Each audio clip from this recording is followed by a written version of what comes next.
কেবল শুরু হলো। তোমার কিছু লাগবে? না, কিছু না।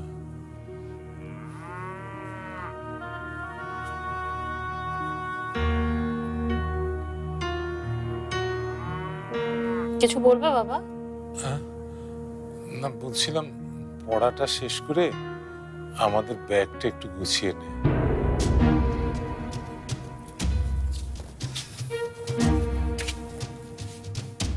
ব্যাগ গুছিয়ে নেব? কেন? না, আমরা কয়েকদিনের জন্য ঢাকা যাব, তো চাচার ওখানে, সেই জন্যই ব্যাগ গুছাতে বলেছি। চাচার ওখানে হঠাৎ কেন? না, তেমন কিছু না রে। ওই অনেকদিন ওখানে যাওয়া হয় না, গেলাম আর চিকিৎসাটা একটু করিয়ে আসবে আর কি। তো চাচাও তাই বলছিল। চাচা বলছিল? হ্যাঁ। কেন? এতদিন তো আমাদের কোনো খোঁজ খবর নেয়নি। বড় ভাই কেমন আছে, ঠিক আছে কিনা কোনোদিন ফোন করে জানতেও চাই। আজকে কেন তোমার চিকিৎসার কথা সে বলবে? বাবা শোনো, তোমার চিকিৎসা এখানেই করাবো। খুব ভালোভাবে তোমার চিকিৎসা হবে।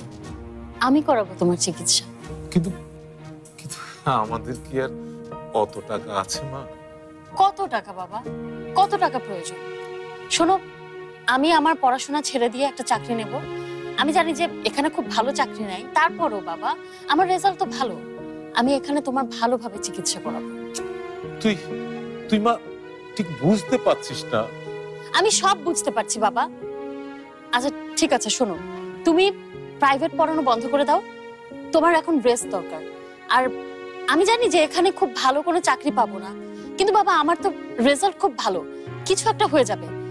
তোমার ওখানে যাবার দরকার নেই বাবা। দেখো, এখানে তো অনেক ভালো ডক্টর আছে। আমি তোমাকে এখানেই চিকিৎসা করাবো, ভালো ডক্টরের কাছে।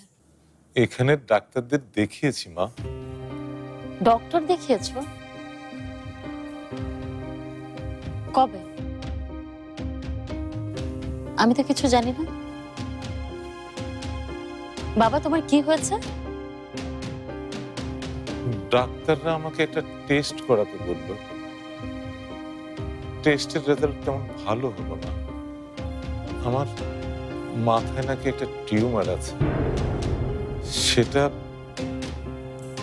সেটা এখন ক্যান্সার হয়ে গেছে মা। কি? ক্যান্সার? ক্যান্সার?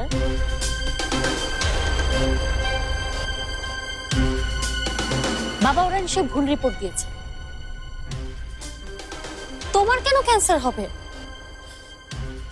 তুমি কেন ক্যান্সার? ব্যাগটা গুছিয়ে নে, আজগররা আসছে।